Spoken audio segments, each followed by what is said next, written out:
Chérif, Cheikh Ahmed Tidiane Chérif Diop pour toutes ces informations. Mesdames, Messieurs, nous avons le plaisir de recevoir ce soir le ministre de l'Environnement et de la Transition écologique, le professeur Daouda Ngom. Professeur, bonsoir. Bonsoir, Der. Nous allons parler de la COP29. Nous allons faire le bilan de la 29e conférence des Nations Unies sur le climat qui s'est tenue à Bakou et qui s'est achevée, on va dire, avec des accords mitigés pour les pays en développement. Donc déjà, parlez-nous du bilan que vous faites de la participation du Sénégal à cette COP29 et surtout rappelez aux téléspectateurs, c'est quoi la COP29? Merci beaucoup, Abdoulaye. La COP, c'est l'acronyme, c'est en anglais, Conference of Parties. C'est la conférence des parties. Parce que la Convention cadre des Nations Unies sur le changement climatique a été lancée depuis la conférence de Rio en 1992 sur l'environnement et le développement. Et la première conférence des parties, les parties, c'est les pays qui ont adhéré à la Convention. La première réunion, c'était en 1994. C'était la COP 1. Oui. Et la conférence des parties, c'est l'organe de gouvernance du climat mondial. Et nous sommes à la 29e édition cette année. C'était à Bakou en Azerbaïdjan du 11 au 22 novembre avec une prolongation quand même d'une journée au moins. Parce que les négociations étaient serrées. Oui, les négociations ont été serrées et ça a toujours été le cas. Mais cette année, il faut rappeler que nous sommes dans un contexte géopolitique assez complexe avec les guerres, notamment en Ukraine, mais également au Moyen-Orient. Il y a également l'alternance politique aux États-Unis et le positionnement peut-être géostratégique de l'Azerbaïdjan.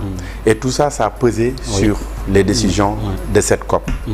Et par rapport aux résultats qui ont été obtenus, on parle de résultats mitigés. Pourquoi? Parce que cette COP a été dénommée la COP climat, la COP finance, autant pour moi. C'est la COP de la finance. Et depuis le début, tout le monde savait que le focus, le curseur s'est remis sur la finance climatique. Et le point central de cette finance climatique, c'était le nouvel objectif global quantifié. Parce que depuis 2009 à Copenhague, les pays développés s'étaient engagés à financer les actions climatiques à hauteur de 100 milliards de dollars par an. Et là, je dois préciser que ce n'est qu'en 2022 qu'on a atteint et dépassé un tout petit peu les 100 milliards. 100 milliards, oui. Et cette année, les pays en développement qui sont regroupés autour de trois grandes entités, parce que les négociations, c'est des groupes. Il y a le groupe Afrique, c'est l'ensemble des pays africains. Il y a le groupe PMA, les pays les moins avancés. Il y a des Africains, dont le Sénégal, mais il y a d'autres qui ne sont pas africains. Et il y a le G77 plus la Chine. Et ces pays avaient tablé sur un objectif de 1300 milliards de dollars. Mais c'est sur la base d'une évaluation qu'on a fixé ces 1300 milliards. Mais finalement, vous n'avez obtenu qu'un triplement, 300 milliards. Oui, on avait tablé sur 1300 milliards parce que c'était sur la base des CDN. Les CDN, c'est les contributions nationales déterminées et les plans nationaux d'action. Et les pays développés ont proposé à la place 300 milliards. C'était 250 milliards le vendredi où on devait clôturer la COP. Après, il y a eu des prolongations. Pour obtenir 50 milliards de dollars de plus, 300 milliards d'ici 2035. Chaque année, 300 milliards. Ce sera le montant qui sera alloué à la finance climatique. Donc, on peut dire que le bilan est mitigé, parce que les pays en développement attendaient 1300. On a eu 300. Mais on espère qu'à Belém, au Brésil, peut-être que ça va changer encore. Alors, on va, à l'aune du Sénégal, analyser cette COP29. Quel est l'impact, selon vous, que ces 300 milliards de dollars obtenus vont avoir sur le Sénégal? Oui, je précise que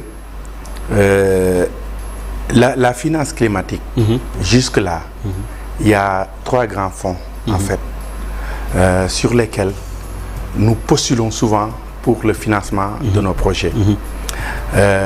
Et ces 300 milliards vont contribuer à augmenter les sources de financement disponibles. Et ces fonds, c'est le Fonds vert climat. C'est le premier. Le Fonds vert climat, le Sénégal est considéré comme étant un pays leader pour ce Fonds vert climat. Parce que si je prends l'exemple de l'espace UEMOA, nous avons 5 structures accréditées pour Fonds vert climat. Le Sénégal en a 2. C'est le Centre de suivi écologique et la Banque agricole. Et depuis 2020, le Sénégal a eu beaucoup de projets. On a eu 14 projets sur le pipe du Fonds vert climat, dont 5 sont en cours d'exécution.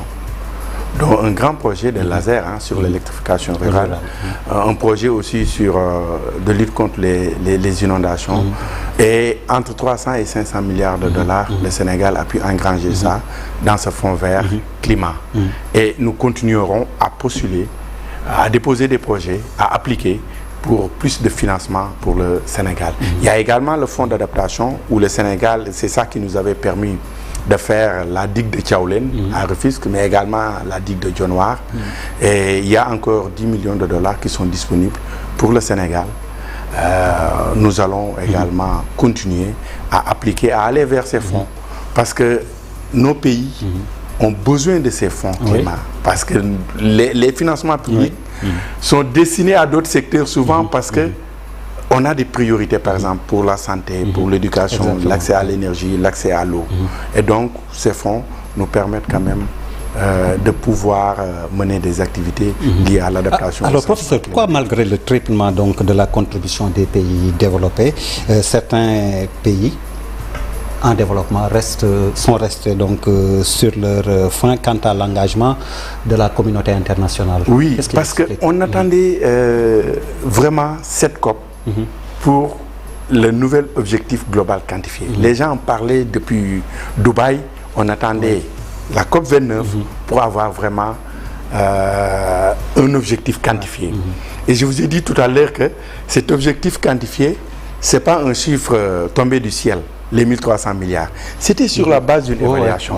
Par exemple, le Sénégal a évalué ses besoins en adaptation à 2 milliards de dollars par an. Vous savez que c'est énorme. Donc, c'était sur la base des évaluations des contributions nationales déterminées, parce que depuis, avec l'accord de Paris, chaque pays doit s'engager à contribuer à atténuer le climat.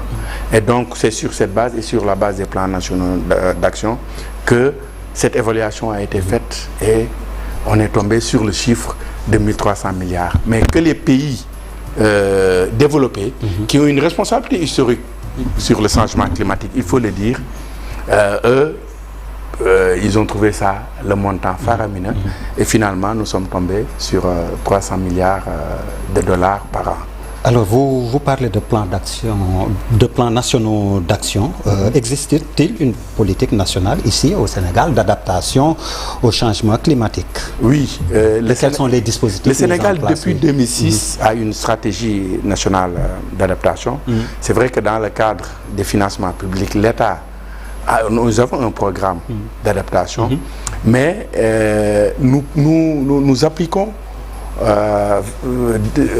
pour des fonds compétitifs, pour financer le climat. Et depuis, je disais, 2006, nous avons cette stratégie. Et si vous voyez, par rapport à les régions côtières, par exemple, la côte sénégalaise de Saint-Louis à Cabrousse, il y a eu beaucoup d'actions qui ont été menées pour lutter contre le changement climatique. Justement, c'est ce que je voulais demander. Comment est-ce que les communautés bénéficient de ces crédits carbone? Oui, les crédits carbone, c'est autre chose, parce que les crédits carbone, c'est un certificat. Par exemple, un crédit carbone, c'est un certificat relatif à l'évitement ou la réduction ou l'élimination d'une tonne de carbone. Mais on peut vendre ces crédits sur le marché international. Le problème que nous avions, c'est que l'Afrique était, je ne dirais pas absente, mais n'était pas très présente sur le marché du carbone à l'échelle mondiale. Et au cours de cette COP, nous nous sommes battus pour qu'il y ait un prix plancher pour le carbone, par exemple. Mais ça, on n'y est pas arrivé. Ah oui. Ça, il faut le dire. Parce que nous considérons que le carbone, le prix de la tonne de carbone, ne doit pas coûter moins cher en Afrique qu'en Occident. Et c'est le cas, malheureusement, actuellement. Ça, c'est un combat du groupe africain et du groupe des pays les moins avancés. Et nous espérons que d'ici la COP de Belém, peut-être nous aurons des résultats. Mais nous voulons un prix plancher pour le carbone. Ça fait partie également des points d'achoppement entre les pays du Sud et les pays du Nord. Comme aussi ce qu'on appelle subvention versus prêt. Parce que je vous disais tout à l'heure que les 100 milliards de dollars, c'est en 2022 seulement que nous avons atteint les 100 milliards de dollars. 100 milliards. Bon, et d'après leur évaluation, ils disent 115 milliards de dollars. Maintenant, l'objectif, et c'est 100 milliards de dollars. C'est 300 milliards. Oui. C'est 300 milliards, mais ces 100 milliards de dollars, c'est 67% de prêts. Et les pays du Sud ont dit, mais nous avons des priorités ailleurs. Si vous voulez nous dire, adaptez-vous au changement climatique, mais en faisant des prêts, ça va être également compliqué. Et les pays du Sud ont demandé à ce qu'il y ait plus de subventions que de dons, que de prêts. Donc ça aussi, c'est un point sur lequel il n'y a pas eu vraiment de consensus parce que le texte n'a pas été clair sur les subventions et les prêts. Ok. Après avoir participé à une COP, vous rentrez, mais quel est l'impact pour les populations, par exemple, vivant sur le littoral ou dans des zones vulnérables comme le Ferlo? Oui, c'est plus de financement pour l'adaptation au changement climatique. Ça aussi, c'est un point sur lequel je devais revenir. Les pays africains se sont battus aussi pour qu'il y ait plus de considération pour l'adaptation. Parce qu'il y a l'atténuation. L'atténuation, c'est au niveau des sources, des émissions qu'il faut arrêter. Ça concerne plus les pays du Nord. Ça nous concerne aussi parce que dans le cadre de nos CDN. Mais l'adaptation, c'est ça qui concerne plus les pays en développement comme les nôtres. Et nous nous sommes battus pour qu'il y ait plus de considération pour l'adaptation et pour qu'il y ait plus de financement pour l'adaptation. Parce que ce qui est arrivé dans la vallée du fleuve Sénégal, c'est lié au climat. Et à l'est, on en parlait en off. Oui, c'est une des conséquences du changement. C'est une des conséquences du changement climatique. Ce qui est arrivé à Bargny, avec la mer, l'avancement de la mer qui a envahi le littoral, ça aussi, c'est des impacts du changement climatique.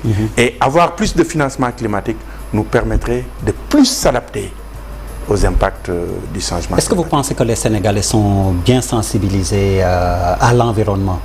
Je crois que non. Et ça, c'est un défi pour le ministère de l'Environnement. Aujourd'hui, c'est vrai que nous avons les urgences environnementales 12-21. Tout Sénégalais qui constate un problème lié à l'environnement peut directement nous contacter au 11-21. Mais nous allons continuer à sensibiliser les Sénégalais.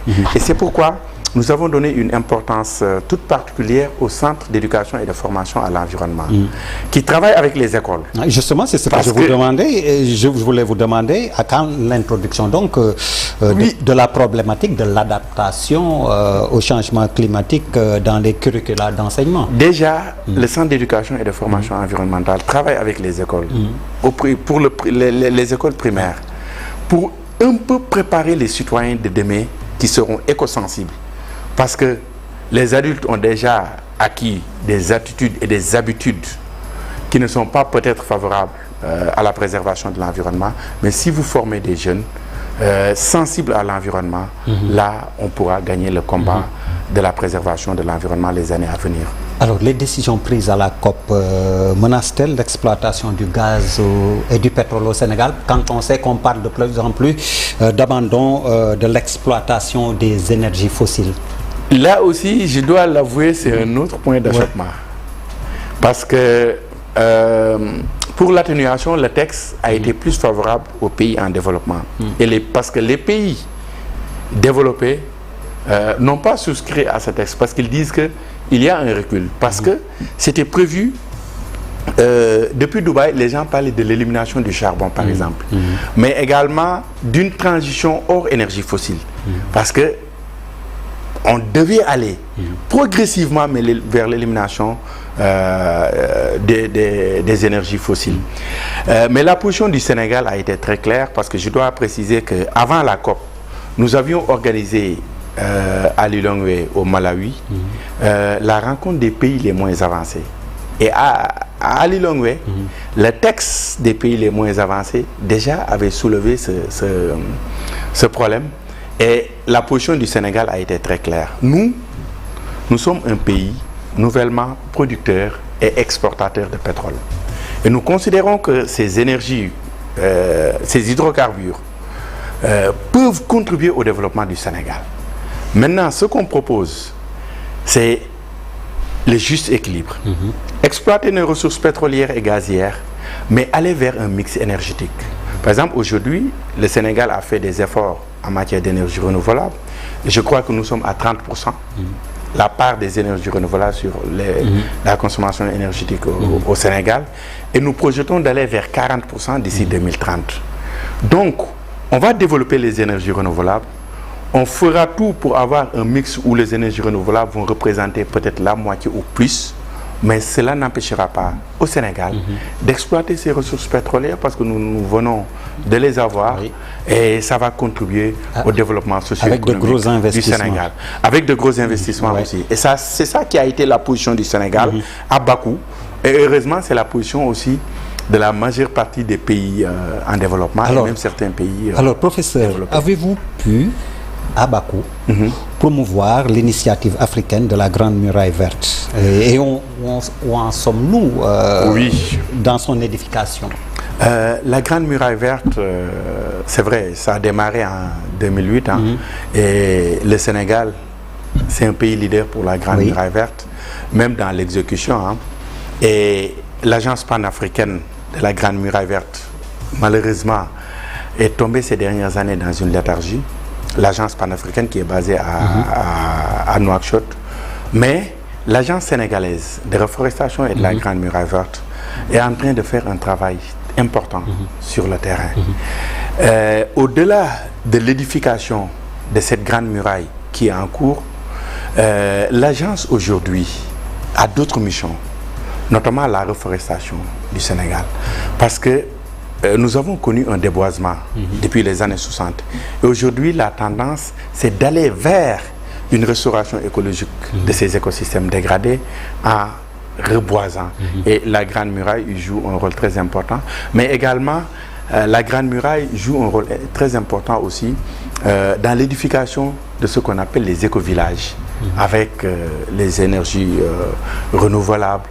Donc, la Grande Muraille est là, continue à jouer son rôle, et on a donné un nouveau souffle. Le directeur général de l'Agence sénégalaise de la reforestation et de la Grande Muraille Verte est avec nous à Bakou. Parce que Bakou, ce n'est pas seulement aussi des négociations sur le climat, c'est également la recherche de partenaires. Mais également, c'est des rencontres entre les ministres de l'environnement, par exemple. J'en ai profité pour rencontrer, par exemple, le ministre malien de l'environnement, le ministre mauritanien, le ministre malien pour échanger un peu sur la Falémé. C'était une occasion pour nous. Nous avons rencontré également d'autres ministres non africains, le ministre norvégien, parce que le Sénégal et la Norvège sont en train de travailler sur un protocole d'accord sur le crédit carbone, par exemple. Le vice-ministre émirati, pour discuter un peu sur la prochaine conférence des Nations Unies sur l'eau que doit co-organiser le Sénégal et les Émirats Arabes Unis en 2026. Donc la COP, c'est plus que des négociations, c'est des lieux de rencontres également, de partenariats. Nous avons également rencontré tous les fonds, notamment le Fonds Vert Climat, son directeur exécutif, le Fonds d'adaptation, le Fonds Pertes et Dommages. Et donc nous avons échangé avec eux pour plus de financement pour l'adaptation au Sénégal. Alors, professeur, vous parlez d'une co-organisation entre le Sénégal et les Émirats arabes unis. Oui. On est à la COP 29. Et si ma mémoire ne me trompe pas, on n'a eu que 3 COP en Afrique, si oui. je ne m'abuse. Oui. Alors, pour être précis, dans ma question, c'est à quand une COP à Dakar? C'est vrai, l'Afrique n'a eu que 3 COP. C'était la COP de Durban, la COP de Marrakech et de Sharm el-Sheikh en Égypte, oui. Si je ne me trompe pas. Oui, oui. Et maintenant, c'est rotatif. Ça, il faut le préciser. Oui. L'année prochaine, ce sera l'Amérique latine. Oui. L'année d'après, ce sera l'Europe. Je crois que c'est l'Australie qui va organiser. Et en 2027, normalement, c'est l'Afrique. Oui. Retour en Afrique. Ce que je peux dire, c'est que le Sénégal peut se positionner parce que la COP de Marrakech, c'est le Sénégal qui était candidat en réalité, en 2022. Oui. Mais au bout du compte, les autorités sénégalaises se sont retirées parce qu'on nous avait fait croire aussi que nous n'avons pas le potentiel pour organiser une COP. Ce qui est faux à mon avis. À mon avis, le Sénégal peut bel et bien organiser une COP avec les infrastructures que nous avons. C'est possible d'organiser. C'est à peu près combien d'autres? Oh, cette année, on a eu 30 000 venant de 195 pays à Bakou. L'année passée, à Dubaï, c'était beaucoup plus. Oui. On parle de 60 000. Donc, c'est possible pour le Sénégal. Ben, nous allons discuter avec les plus hautes autorités de ce pays pour voir ce qui est possible. Si les moyens sont là pour organiser une COP, avec l'accompagnement de la Convention cadre des Nations Unies sur le changement climatique, pourquoi pas? Peut-être en 2027, Dieu seul sait. Dommage pour le chapitre politique, nous sommes rattrapés par le temps. Merci beaucoup, professeur Daouda Ngom. Merci beaucoup, Abdoulaye Der. Ministre de l'Environnement et de la Transition écologique. Merci également à vous, mesdames, messieurs, de nous avoir reçus chez vous. Excellente suite de programmes sur la TFM, la télévision Futur Média. Merci, bonsoir. Merci, Der. Merci, professeur. Merci.